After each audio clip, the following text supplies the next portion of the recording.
Should I do it again? Should I do it again, Jamie? Yeah. Every time. It's very tight. Every time. This microphone thing, this is the second time I've used it, and it's very tight. Every time you gotta do it. Look at that. Finally got it out. Did not hit myself in the face this time. Listen, I want to give a big round of applause to everybody that's been on stage tonight before me. They were all great. Can we get a round of applause? Zombie Takeover TV, thanks for throwing this. Franklin Tinkleton and Josh Palmer. God, he's an amazing man, Josh Palmer. Thank you.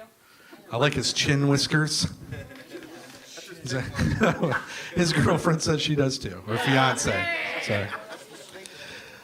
But yeah, so it's been a crazy night. So thanks for everybody coming out and supporting what we do. It's been a blast. So my name is Randy Woten, and some of you have seen me before, some of you haven't. I just got killed by Dexter too. I want to thank him. Can we get a round of applause? That was the most frightening thing I've ever had happen to me. And I once almost got robbed at a Sitco. But anyways, after my last show over here in the county, I hit rock bottom. There were floods. Nobody showed up. There were like 8 people there. Thank you to the people that did show up. But I locked myself away and I grew this sweet beard and I came back out one more time for you.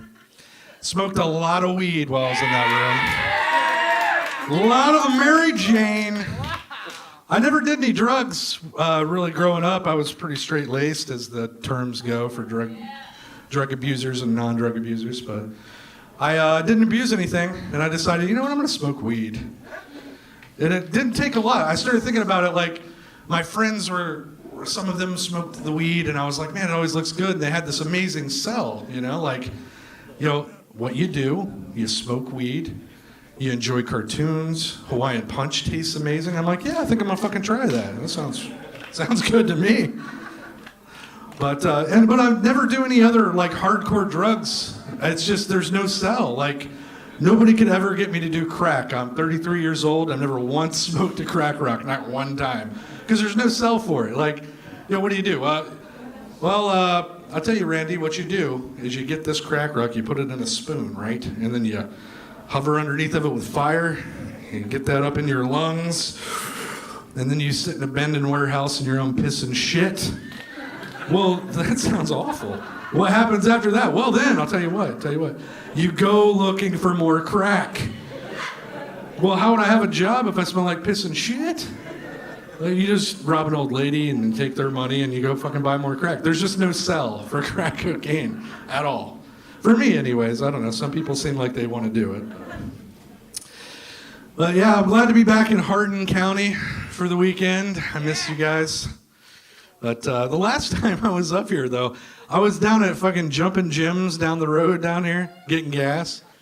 And I swear to God, I walk out of the place, and this guy pulls up in this truck, and on one side, there's a giant rebel flag painted on one side of it. And then he loops around, and there's an American flag on the opposite side.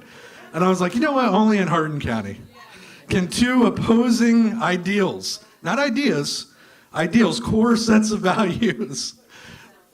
Could anybody else see that? So I saw it. I pulled up. I was like, oh my God, what's going to happen when I talk to this guy? Because I have to talk to him. So I walked up to him. I was like, hey man, nice paint job. Can I ask you why you have the rebel flag on one side and then the American flag on the other?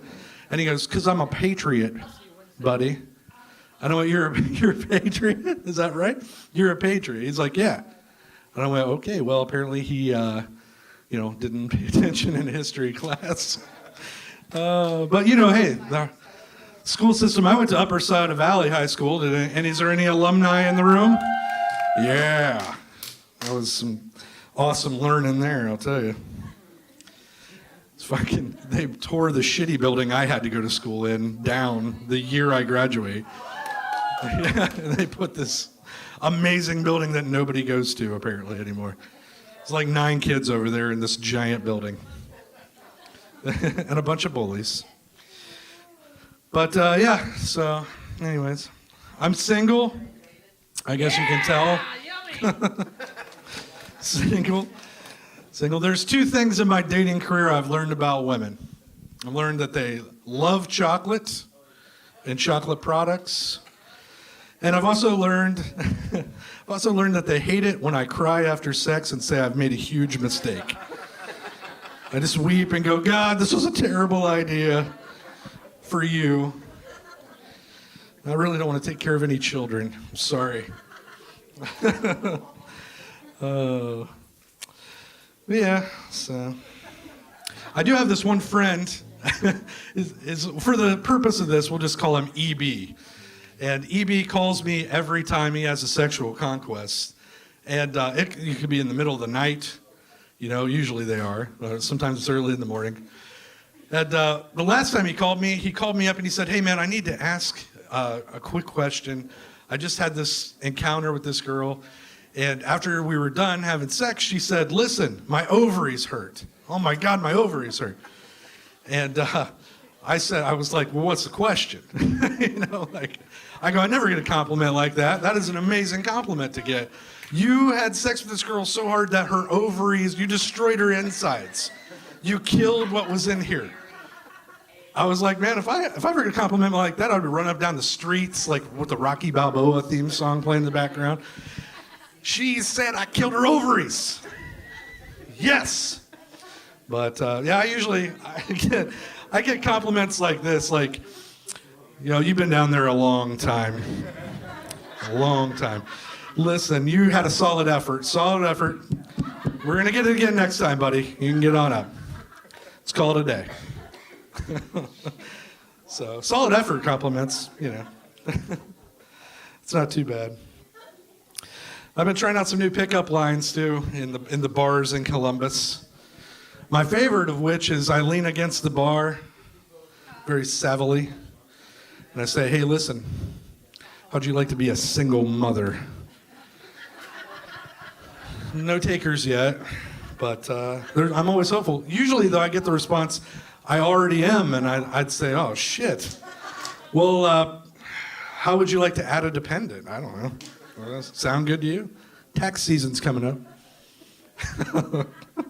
Well, at least there's a few laughs for that one. Children are tax deductions, or am I wrong? I don't know. Anyways, has anybody here been in an orgy? No, I'm not making an offer. I'm just asking because the thought of that, it's on my bucket list of things to do, and the thought of it frightens me because I don't know how. There has to be some organization to the orgy. There's paperwork involved? Yeah. Thanks for that. There's what, like release forms? There has to be some guy with some sort of document, you know, pointing people in a direction, you know. Some kind of director, right? I don't know. But, okay, so the orgy joke didn't work. Let's mark that one off.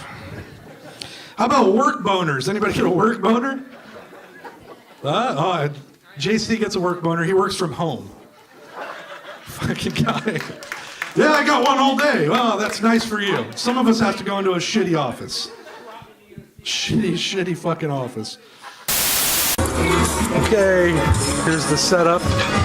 This is before the show, a couple hours.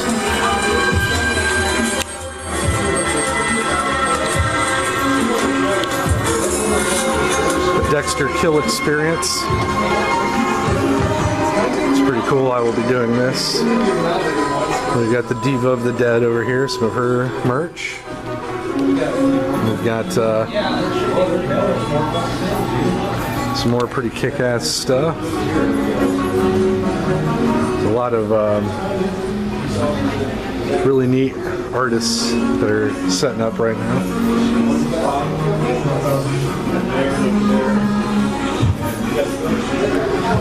And over here we got people milling around, getting set up. Let's take a look over here. We've got, this is the stage area. We've got some other artists have tables set up. This is Moonbug Inc.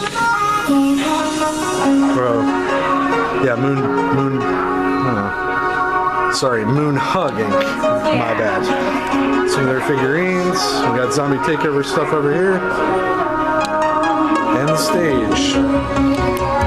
Several hours till showtime. Can't wait. There's something, Fish, by the way, he mentioned this earlier. Facebook has just absorbed people's lives. It just sucks the life out of everyone. And I'd like to ask a favor of everyone that's here tonight. If you're expecting or you're going to get pregnant, don't fucking show me your ultrasound pictures on Facebook. I don't want to see the inside of your fucking uterus. I don't want to see your unborn child. I don't want to see your child when it is born.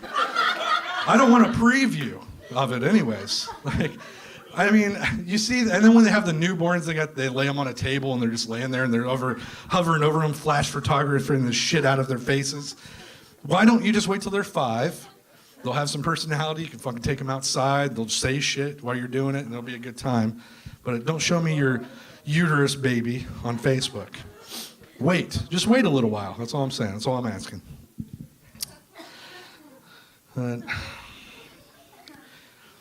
So I'm glad it's summertime, because in the summertime, the ladies wear the short shorts. Yeah! And let me tell you, I go over to Tuttle Mall in Dublin sometimes on my lunch breaks and just watch the short shorts roll through there, too. And it's usually weird for them because I'll have like a top hat and a monocle and an overcoat on. And I say things like, hey, is it hot out there? Hey, you guys like ice cream?